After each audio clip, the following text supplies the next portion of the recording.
Okay, in this video, I'm going to be explaining the different types of power and mainly looking at AC types of power. And this has confused me for a while, but I think I kind of figured it out. It looks really messy, but I'm going to try to explain it. So, types of power, we know in DC power, P equals VI. That's simple because V and I are both constant, right? This is different in AC because V and I are variable, right? So the way that we can usually measure these, except for ignoring instantaneous power, I just erased that. The way that we would usually measure these types of power is by using VRMS, which VRMS kind of finds the average of that time variance. So taking the average of that time variance gives us kind of the closest that we can get to this V and I. So if we can understand that part, then looking at all these equations is just kind of a different way of picturing that.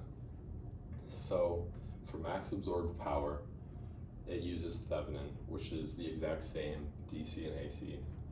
That part we know, we understand that part. Instantaneous power, and actually I'm going to talk about average power first. So average power is P equals VI. That's the same kind of portion that we'd use for DC, right? But now we have cosine of theta on it. This is showing our constant part with some factor for time variance, which that is still going to give us a constant number, right? P is going to be constant. So it's the same as DC for VI, then with a time variance. And this works because we're using VRMS and IRMS, which are already accounting for those differences in time, okay?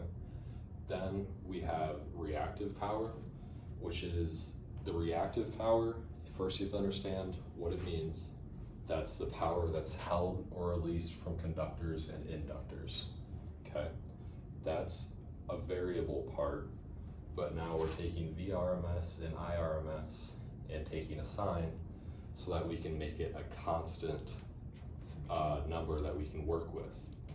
So now we have the reactive power, which is from conductors and inductors, and we have the average power, which is just a constant, the same as DC.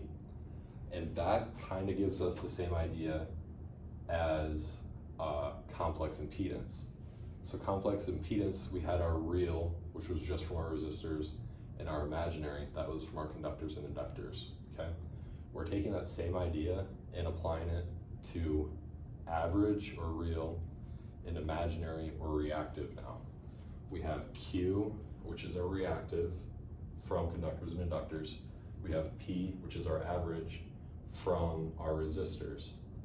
And these are still able to put into a graph as general averages because we've already accounted for the time variance in these VRMS, IRMS, okay?